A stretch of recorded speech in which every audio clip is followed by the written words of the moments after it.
Welcome back to another reading and correcting with me, Kindar, the Tiger Knights, and Ty, the Tiger Supervisor. These are where I read a chapter from one of my stories and correct it as I go. If you want to listen to these live, it's every Tuesday morning, 8 a.m. Eastern Time on Twitch. And if you are looking to support me, that is on my Patreon. Today we are doing chapter 72 of Breaking Step. Tibs, Genny whispered hurriedly as Tibs and his team, as he and his team walked among the stalls on their way to the stairs, and he froze at the furtive. Okay.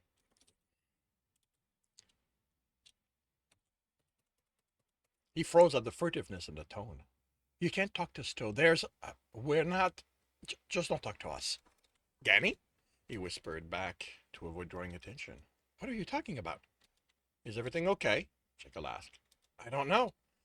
Then, when she didn't answer him, he motioned for his team to follow, and he went back the way they'd come until they went back the way they'd come. When she didn't answer, he motioned for his team to follow, and they they went back the way they'd come until he was sure they were out of Stowe's range. That put him much closer to the town than he'd expected. We're doing the run, right? Jekyll asked as Tibbs stepped off the path and out of the way of people. I'm not letting Quigley be the first to explore the floor. The warrior and his team were scheduled for the next morning. Ganny warned me not to speak to Stowe, Tibbs said. Why would they do that? Don asked. I don't know, but she sounded... We're not. Theirs. Scared. How did she expect him to help if he didn't know, if he couldn't ask them what the problem was? We can't talk to him, he finally said, deciding the best course was to trust one of them would tell him when they could. We can't talk about him like we know he's a person. He's a person either. There's... Whatever's going on, I got the impression that showing we know that will make things worse. How can talking like that inside the dungeon cause problems? Mez asked. It's not like there's anyone to overhear us, is there? He looked at Don. I don't know. The sorcerer answered, thinking. The guild could have something that lets them do that, like whatever it is they used to know when one of us makes it to a new floor. I believe our team leader's face was more than ample evidence for the guards to report it, Commodore said. But if they had, Don continued, they would have heard us talk about them before, and I don't think they would simply ignore Tibbs having one-sided conversations. As for anything else that might cause that to be a problem, at this point Tibbs is the only expert I can refer to.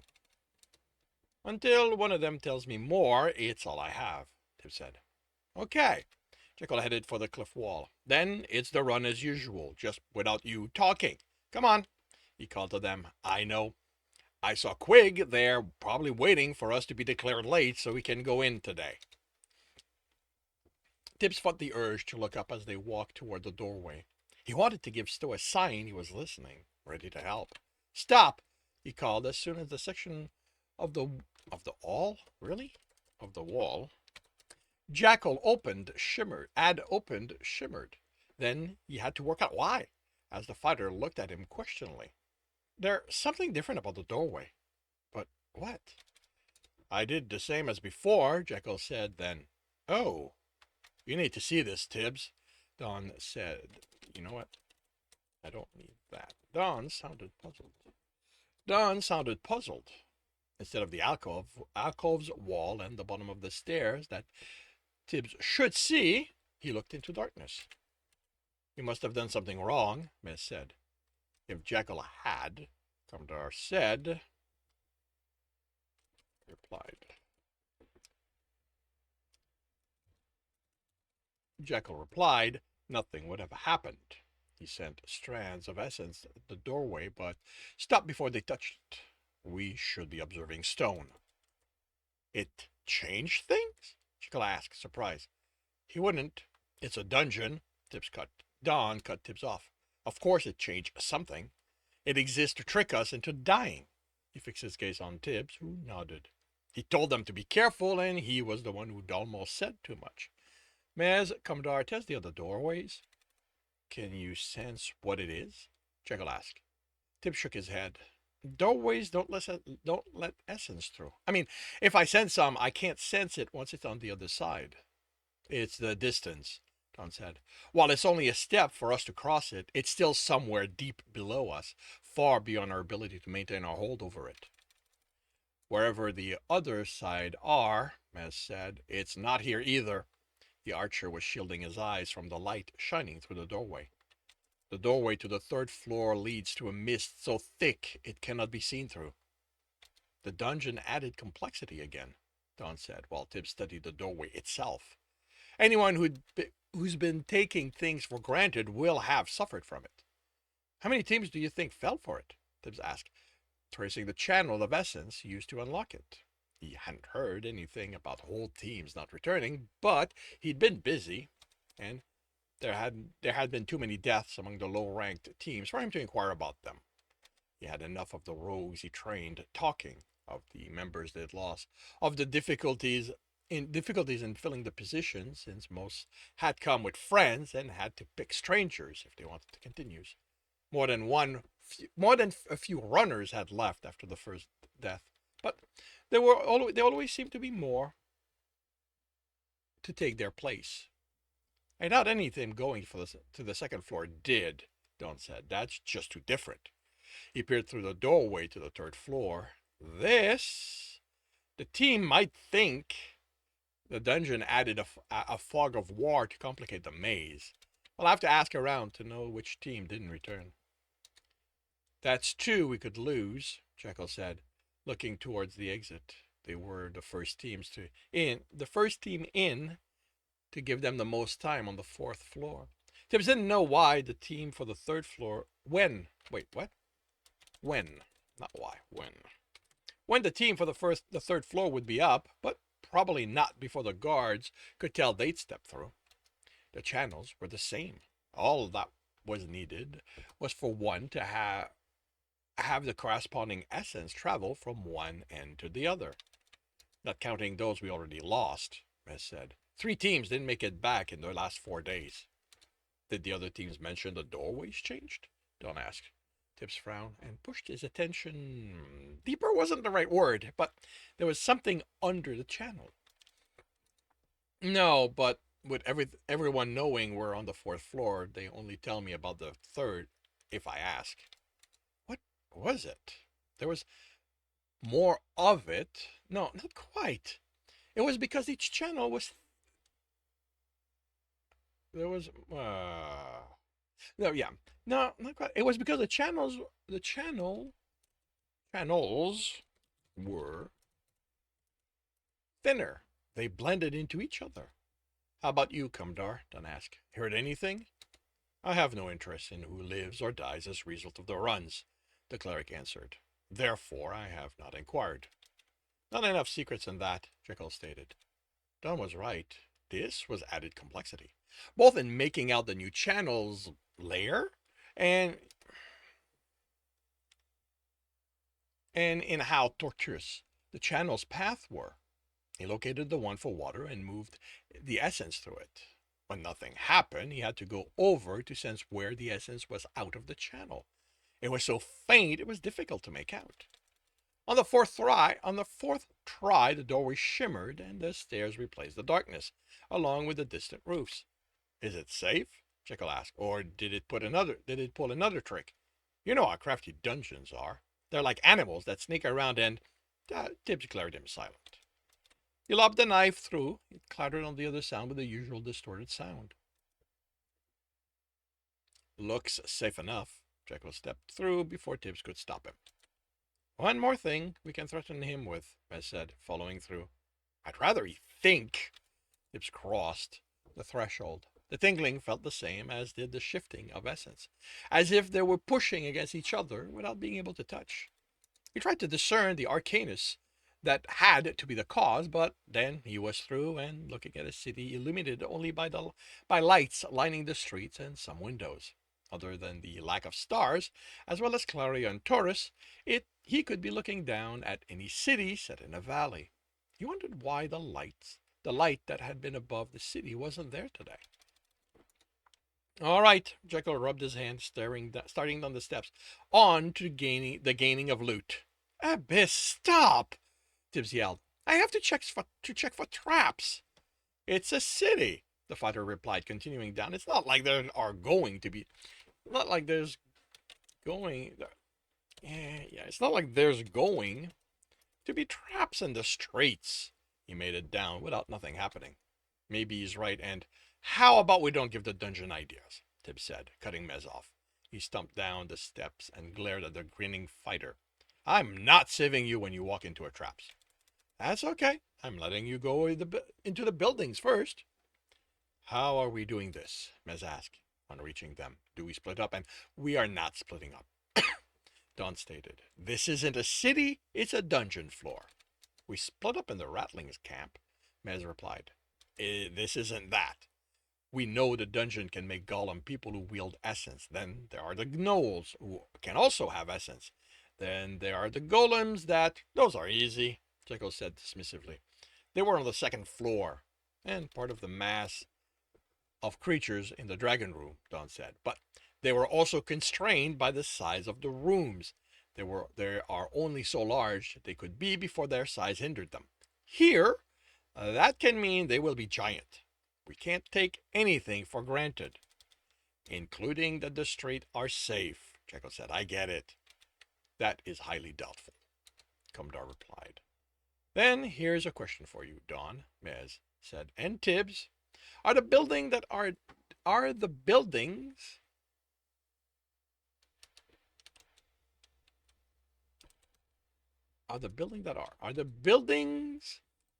dungeon rooms or wait, okay. Are the okay, I know. Okay, are the buildings that are dungeon rooms okay, are which buildings is a dungeon room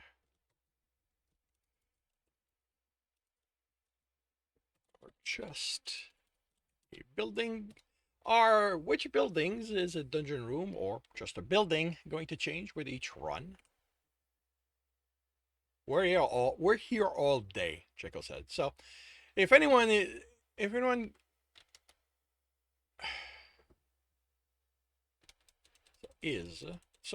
anyone going to care if we stay overnight and leave when the door opens in the morning? Dungeon use the night too, Don trailed off, eyes going distance. To what? The sorcerer shook himself. There have been experiments done to discover what happens at night. All we have, as far as I've read, are theories for why the dungeon closes the door. The most popular one is that night is when dungeons make the larger, more significant changes to the layout of a floor. In those experiments, people are sent in to spend the night so they can report what happened. No such group ever returned. Were they sent in naked? As asked. We were threatened with that often in the first months. No, they were fully equipped expeditions. Can we stop it with the talking? Jekyll whined. We have loot to go look for. We're not stopping you, Mez replied. Have you seen the glare Tibs is giving me? If I walk off without his approval, he's going to do something nasty to me. He does know what to remove to make your life truly miserable, Cumdar said, and Jekyll's hand went to his pouch. Not what he's talking about, Tibs said, grinning. See, I can't move until he's okay with it, and we all know that he'd rather fill his curiosity in his pocket. So how about we stop waiting for the dungeon to send something after us here and go to get to the looting? And do you even have a plan on how to proceed? Jekyll asked, dubious. I do. We do it the way my father had his thug deal with finding someone hiding in too well. We go building by building, break the door in. When we're sure there's nothing left we move on to the next one. On the next run, we'll find out if they have changed and deal with it then. Don will keep track of the rooms, and we keep going, taking the loot taking the loot from those that have it, and passing by those with nothing of worth until we reach the boss room. Don looked down the large road. Do we want to take a chance? The dungeons respecting the importance of buildings in a city and start with the city hall? He considered something.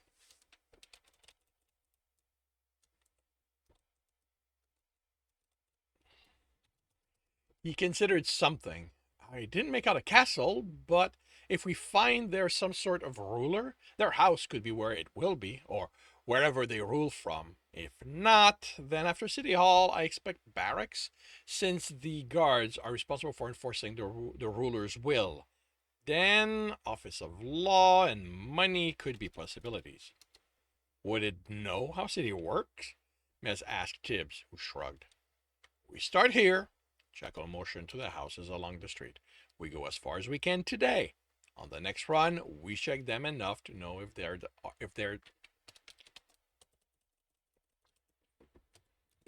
the same, or if this is something we need to go through each time until you and Tibs have enough clues to tell where the boss room is.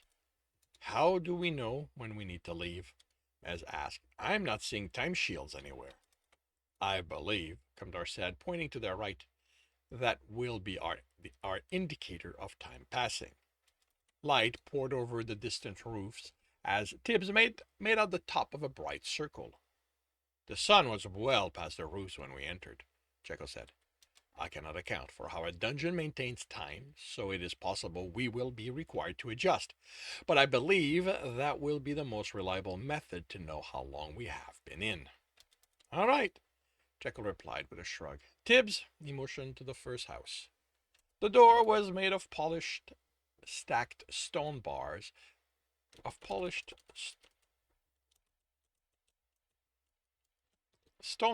stacked and held in place with two metal strips. The lock had no essence through it, but still gave Tibbs trouble. Gives you trouble. Its mechanism of gears and lever were like nothing he'd encountered. But it had a keyhole, so there would be tumblers, and were only limited places within this. They could be wow. And there were only limited places they could be within this. Once he worked them out, what the other parts. Okay, what the hell? Once he worked them out, what the other parts were fell into place, and using ice to move them into position was simple. The room was small, but luxurious. The chairs before the fireplace were metal with plush gray velvet covering. The table only sat two, but the stone was carved intricately and inlaid with metal. There were no traps on the floor or the other door, which had no lock, and, like the outside, was lighter than the stone composition implied. How it could be, Tibbs wasn't sure, because while there seemed to be less earth essence in the door's stone than the wall, there was no more air or other essences. It opened onto a small room with a bed and wardrobe, both carved of stone, but the bedding was plush enough his hand sank to his elbow. There was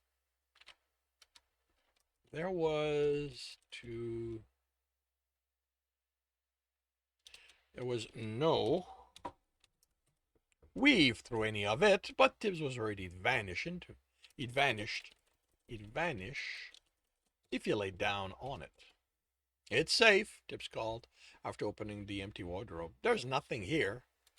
I wouldn't say nothing. I wouldn't say nothing, Don said. You know what? Don was studying the table as Tibbs entered the bedroom. This is exquisite work.